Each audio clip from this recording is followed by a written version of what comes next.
Okay, this is how to make earth layers with our assignment today. Again, your end product's going to look like this, where you have mechanical layers here, physical layers here, and you'll be able to make this in class today, I hope. So your worksheet looks something like this.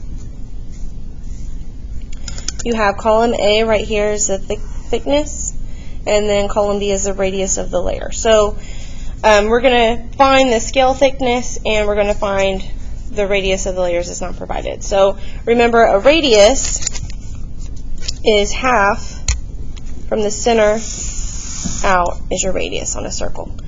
And the scale thickness is this little section. So pink, this little layer of pink would be the scale thickness of the lithosphere, and then, or the crust. And then this little thickness of the red represents the scale thickness, or this column, of the asthenosphere. So you're going to do the math to figure out how to get these, and then you're going to put this together. To do the math, you're going to do column A times column B divided by 6,400.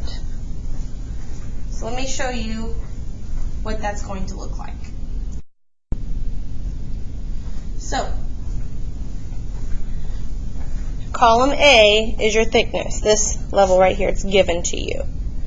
And column B, and the first time is given to you, is the radius of the layer. So our formula for the scale thickness is A times B, thickness times radius of the layer, divided by Earth's radius, which is 6,400. So when we do the math for that,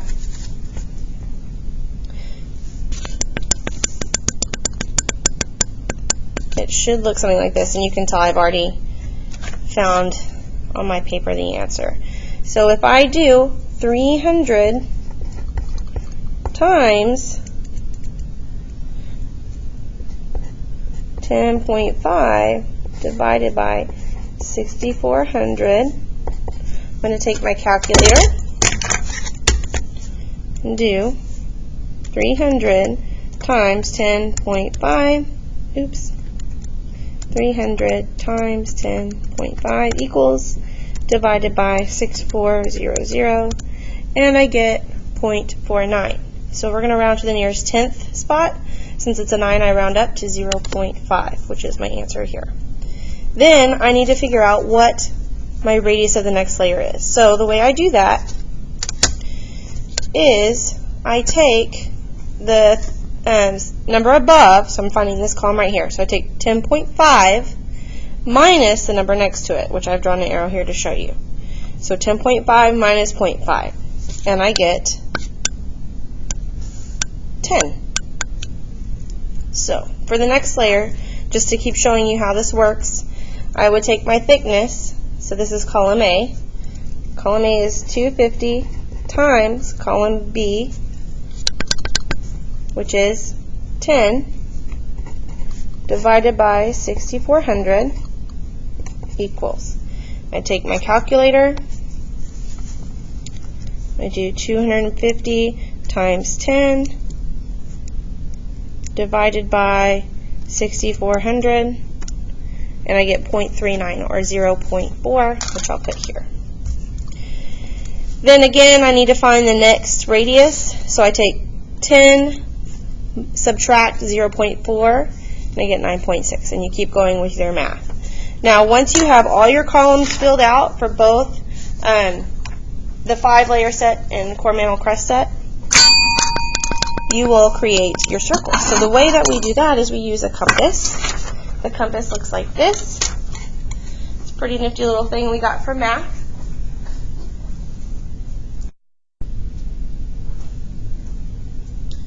Okay, so the way that you use the compass is we're using centimeters. So here's your centimeter side. It should have 12 centimeters on it. And you can move this little red thing forward and backwards. So the idea is to have this point on the measurement you want. So our first point is at 10.5. I'm going to move it until it's pointing at roughly 10.5. And if you notice, there's a little hole right here. That's where my pencil is going to go. So I'm going to pick a color of paper.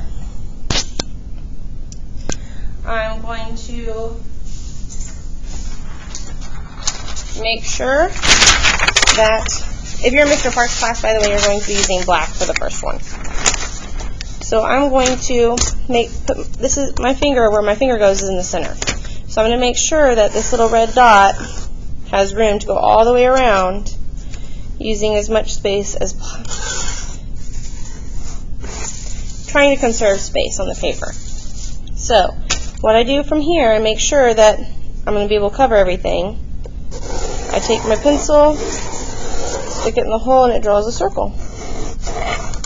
So that's my first layer. It's at 10.5. I would then cut it out, and this would be my lithosphere.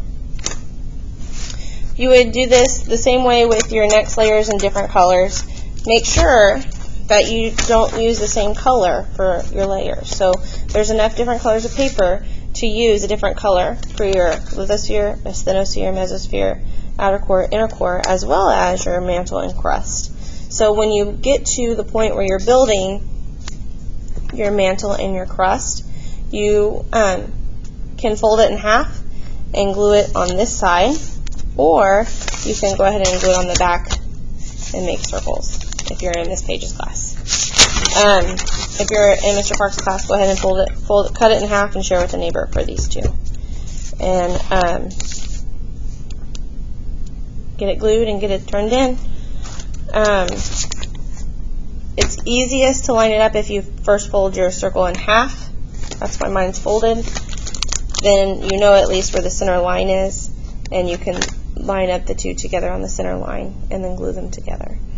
So get your math done, check it with a partner, see if you got the right numbers, or the same numbers. If they're not the same, then see if you can figure out where you can both have the same numbers in your columns here. And then once you're done with that, go ahead and get your butcher paper and start making your layers. When you cut this out, so let's say I cut this out, I would still have lots of room on this paper, so I would go set it back in the scrap pile so somebody else can use it. So we're going to try our best not to waste a bunch of paper today. So again, you're going to do your math, create your layers, and turn it in. If you do not finish, glue the layers you have cut out together, write your name on one of them at least. And turn it into the drawer before you leave.